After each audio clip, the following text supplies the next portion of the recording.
On est chez Fradette Sport à Place de la Cité en compagnie de François Belland. Je suis excité aujourd'hui parce qu'on va parler du tennis progressif. Ça va être extraordinaire comme segment. Vous allez avoir de l'information de grande qualité. Bonjour François. Salut Eric, ça va bien? Oui, Ben certainement. Merci d'être là.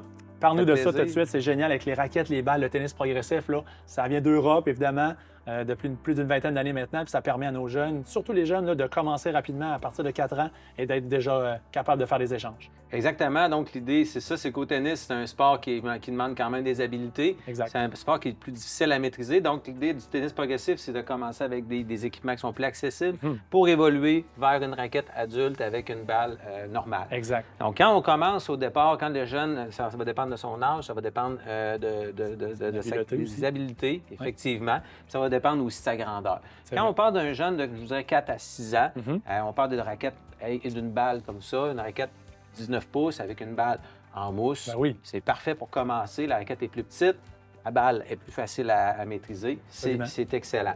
Quand on avance en âge, je vous dirais entre 6 et 10 ans, on peut aller chercher des raquettes de 21 pouces comme ça, ici, avec une balle rouge qui est un petit peu plus molle, et un petit peu plus grosse, donc plus facile à maîtriser, encore une fois, avec une raquette qui est plus petite.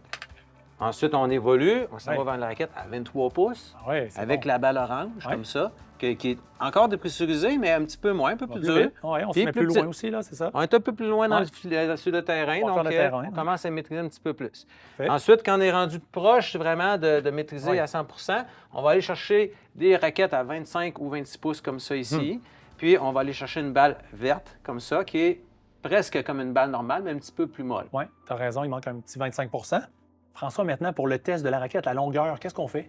Oui, bien, on va le faire ensemble. Dans le fond, Eric, si tu veux prendre la raquette, bien, en fond, tu te tiens debout, le bras le long du corps, comme un petit soldat.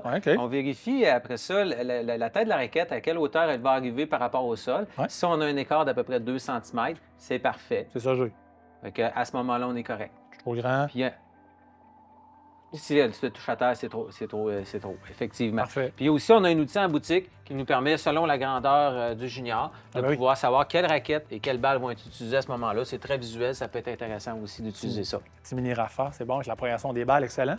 Hey, c'est excellent. Puis pour les adultes maintenant, est-ce que ça change beaucoup? Mais je sais qu'il faut faire la progression des balles, ça c'est sûr, parce que ça prend 10 échanges pour passer à la prochaine étape. À la maison, c'est important de retenir ça. Là. Selon Tennis Canada, il faut faire 10 échanges pour progresser de balle en balle. La raquette... En effet, bien, on garde la même raquette, on fait la progression dans les balles, on garde une raquette de 27 pouces, une raquette de grandeur adulte, en prenant une raquette qui est plus adaptée là, à un joueur débutant. Parfait. Fait que François, merci beaucoup de ces renseignements. Puis on va venir te visiter pour aller chercher ces instruments-là de qualité. Excellent, merci. Merci.